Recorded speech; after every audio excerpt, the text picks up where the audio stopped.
19 अप्रैल को पहले चरण का चुनाव है और जैसे जैसे चुनाव की तारीख नजदीक आ रही है, देखा जाए तो पक्ष और विपक्ष में सियासी तकरार भी बढ़ती जा रही है। एक तरफ भारतीय जनता पार्टी मोदी के चेहरे पर चुनाव लड़ रही है, तो वहीं विपक्ष का नारा है कि मोदी हटाओ देश बचाओ। लेकिन सवाल ये है कि आखिर जनता को किस पर भरोसा होगा। जब चुनाव परिणाम सामने आएगा तो ये साफ हो जाएगा कि जनता किस पर भरोसा कर रही है और जनता ने किस पर भरोसा किया। हालांकि इसी मुद्दे पर बातचीत के लिए इस वक्त मैं दारुल सफा में हूँ। तमाम लोग मेरे साथ मौजूद हैं, उनसे बातचीत करेंगे और समझेंगे कि एक तरफ बीजेपी मोदी के चेहरे पर भ्रष्टाचार के खिलाफ नारा दे रही है, तो वहीं विपक्ष सरकार पर भ्रष्टाचार का आरोप लगा रहा है। तमाम लोग हैं। भाई साहब, नाम क्या है? मेरा नाम शैलेश कुमार सिंह है जी। अगर हम बात करें जिस तरीके से जुबानी जंग तेज होती जा रही है, एक आम नागरिक होने के नाते क्या सोचते हैं? आज उत्तर प्रदेश में पूरे देश के अंदर एक माहौल भारतीय जनता पार्टी के फेवर में है। माननीय नरेंद्र मोदी पहले 10 साल पहले नरेंद्र मोदी जी आडवाणी जी अटल जी की सरकार जोड़ी थी।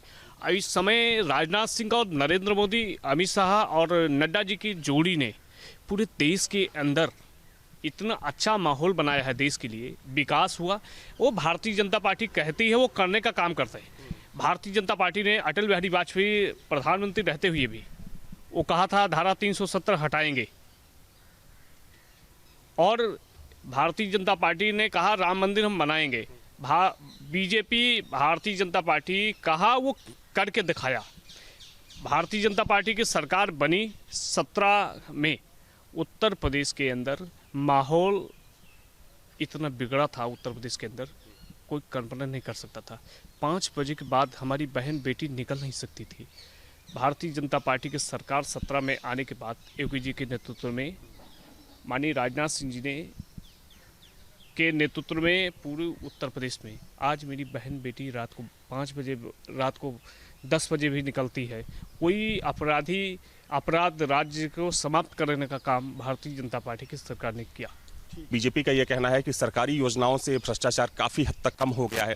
दूसरी तरफ विपक्ष का ये दावा है कि पिछले 10 सालों में भ्रष्टाचार बढ़ा है। आप क्या सोचते हैं?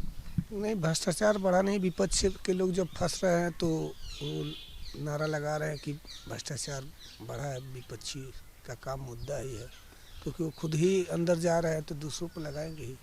मोदी सरकार ने भ्रष्टाचार को कम करने का काम किया है। जरूर कुछ तो कम हुआ है। कुछ का लगभग 60% से ऊपर कम हुआ है भ्रष्टाचार। आपको लगता है कि सरकारी योजनाओं का सीधा लाभ अब जनता को मिल रहा है? जरूर। राशन कार्ड में जो भी अन्य जो भी है, सब निम्न वर्ग को से लेके और बड़े जो भी कास्ट है, कास्ट में नाम नहीं है लेकिन जो भी कास्ट है सबको मिल रहा है। आप क्या सोचते हैं कि सरकार ने भ्रष्टाचार को हटाने को लेकर कितना काम किया? सरकार ने भ्रष्टाचार को हटाने के लिए डिजिटल भारत बनाया। मोदी जी ने डिजिटल भारत बनाया। उसमें उन्होंने ऑनलाइन सारे सिस्टम को अपडेट किया और डिजिटलाइजेशन किया, जिसमें भ्रष्टाचार ऊपर के स्तर पर तो बहुत कम भ्रष्टाचार हो गया। राशन में आपका ये आपकी जो योजनाएं चल रही हैं महिलाओं पे, बच्चों पे, सारी योजनाओं का लाभ जो है आम जनता तक सीधे पहुंच रहा है। बाकी जो थोड़ा बहुत बचा हुआ धीरे धीरे भ्रष्टाचार सरकार जो है कम कंट्रोल कर लेगी। योगी जी का भी काम जो आप देख ही रहे हैं। योगी जी पूरी तरह जो है अपराध मुक्त उत्तर प्रदेश करने की पूरी तरह 90% मान लीजिए कि उन्होंने अपराध मुक्त कर ही दिया है। 10% और अपराधी। चुनाव में राहुल गांधी ने नारा दिया था चौकीदार चोर है, लेकिन देखा जाए तो सरकार जनता ने उस नारे को नकार दिया। एक बार फिर से विपक्ष मोदी सरकार पर भ्रष्टाचार का आरोप लगा रही है। इस बार आपको क्या लगता है? विपक्ष का काम है कुछ ना कुछ आरोप लगाना। उनके पास और कोई मुद्दा है नहीं तो भ्रष्टाचार का ही तो लगाएंगे। और सत्ता में है तो जो सत्ता में रहेगा उसके खिलाफ ही बोलेंगे। ऐसा तो भ्रष्टाचार हुआ नहीं। देखिए ईडी उसका जो है जितना रेट डाली है सब पे नकद हजारों करोड़ रुपया बरामद हुआ, उससे साबुत है ये। लेकिन विपक्ष तो ये आरोप लगा रहा है कि ईडी का दुरुपयोग किया जा रहा है। और दुरुपयोग क्या, सदुपयोग है ये। ईडी को तो स्वयं अपने आप काम करना चाहिए। बाकी सरकार कांग्रेस सरकार थी, उसको भी दबाव बनाए काम कराना चाहिए। वो तो कांग्रेस सरकार की मनमोहन सिंह का दोस्त था कि उन्होंने इसको कार्य रूप में नहीं लिया। ईडी को कार्य रूप में लिया होता तो ये पैसा जो इकट्ठा हुआ एक दिन में तो इकट्ठा हुआ नहीं। कांग्रेस समय से इकट्ठा होता चला आ रहा है। आपने कांग्रेस की सरकार भी देखी है और अब बीजेपी की भी सरकार देख रहे हैं आप, दोनों में से कौन सी सरकार आपको बेहतर लगती है? अरे भाई, नरेंद्र मोदी के नेतृत्व में इतना बढ़िया सरकार चल रही है। अब विपक्ष तो आरोप लगाएंगे ही लगाएंगे, इसलिए लगाएंगे कि हजारों करोड़ रुपए जब बरामद हो रहा है और पूरा भ्रष्टाचार करके रखे हैं, तो इसलिए अब आज नरेंद्र मोदी को लोग उल्टा सीधा तो बोलेंगे ही। भाई, देश हित में इतना बड़ा काम हुआ, आज भी आप देखिए देश हित में इतना बढ़िया और इतना गजब का काम हो रहा है। अब तो विपक्षी उल्टा सीधा बोलेंगे ही, तो उनका तो काम है भाई। ठीक, सरकार की सबसे बड़ी उपलब्धि क्या मानते हैं आप? भाई, धारा 370 हटा देना बहुत बड़ी उपलब्धि है।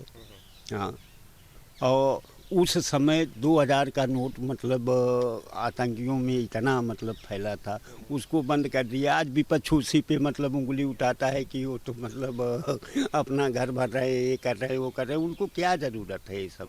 माननीय प्रधानमंत्री जी को कोई वो नहीं है। और आज वही भ्रष्टाचारी जब पकड़े जा रहे हैं ईडी और वो, तो आज वो चिल्ला रहे हैं कि मतलब हमारे यहाँ ईडी पड़ रही, रेट पड़ रहा है, ये कर रहा है। तो इससे कुछ होने वाला नहीं है। जनता आज भी माननीय मोदी जी के नेतृत्व में सरकार बनाएगी और अच्छे बहुमत से बनाएगी। आप देखना। आपको लगता है कि पिछले 10 सालों में भ्रष्टाचार कम हुआ है? सरकारी योजनाओं से भ्रष्टाचार कहीं ना कहीं काफ़ी हद तक कम हुआ, आपको लगता है? देखिए, कभी छात्र जीवन में था, एक बात आई थी, शासक कौन हो,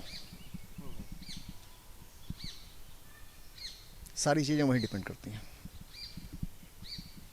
सत्ता अगर ईमानदार हाथों में है, वही सिस्टम कुछ और परफॉर्म करता है, और अगर सस्ता कहीं दूसरे तरफ गई, वही सिस्टम कुछ और। ज़्यादा दूर मत जाइए, भी माननीय मुलायम सिंह जी मुख्यमंत्री हुआ करते थे। एक डिप्टी एसपी को वजीरगंज से बोनट पर लाद करके इन्हीं समाजवादियों ने एसएसपी ऑफिस में पटका था लाके 8 किलोमीटर। 24 घंटे एफआईआर नहीं दर्ज हुई थी एक डिप्टी एसपी के, राजधानी लखनऊ में। तो माहौल तो बदला है, कोई दो राय नहीं है। उपलब्धियां भी हैं, हर एक राजनीतिक दल के रहती हैं। कभी योगदान सभी का रहा है, जैसा भी था, जो भी था, उस पर नहीं जाना। इनका भी है। हाँ, वायदे इन्होंने बहुत बड़े बड़े किए थे, मतलब ऐसे ऐतिहासिक वादे थे, लोग सोच नहीं सकते थे, कल्पनातीत। आपको लगता है वादे पूरे हुए? भाई, बीजेपी 3 वादों पर प्रमुख रूप से रही है।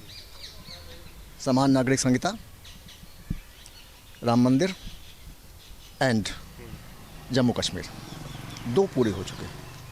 हालांकि जम्मू कश्मीर में थोड़ी सी भी दिक्कत है संवैधानिक रूप से। वो तभी पूरा होगा जब दोनों सदनों में कुल सदन के सदस्य संख्या का स्पष्ट बहुमत, वोटिंग एंड प्रेजेंट का 2/3, दोनों सदनों में अलग अलग। संवैधानिक संशोधन में ज्वाइंट सेशन नहीं चलता, प्लस राज्यों का मोर देन 50%। भाजपा भी यहाँ नहीं है। 400 के पार के पीछे की जो गणित है, कुछ उसी डायरेक्शन में जा रही है। ठीक है। जिस तरीके से विपक्ष भ्रष्टाचार को एक बड़ा मुद्दा बना रहा है, आपको लगता है कि जनता उस मुद्दे पर भरोसा कर रही है? वो जनता उसके ऊपर भरोसा नहीं कर रही।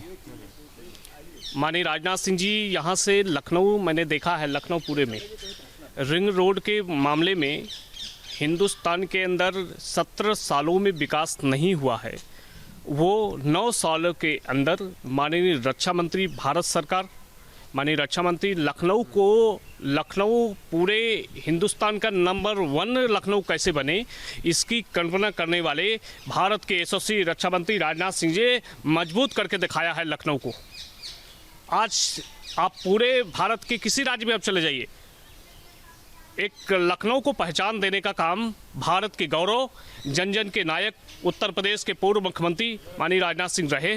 और राजनाथ सिंह जी मजबूत आज लखनऊ के अंदर रिंग रोड के मामले में अब इतना अच्छा किया है, इतना अभी तक का कोई भारत का सांसद ने नहीं करके दिखाया।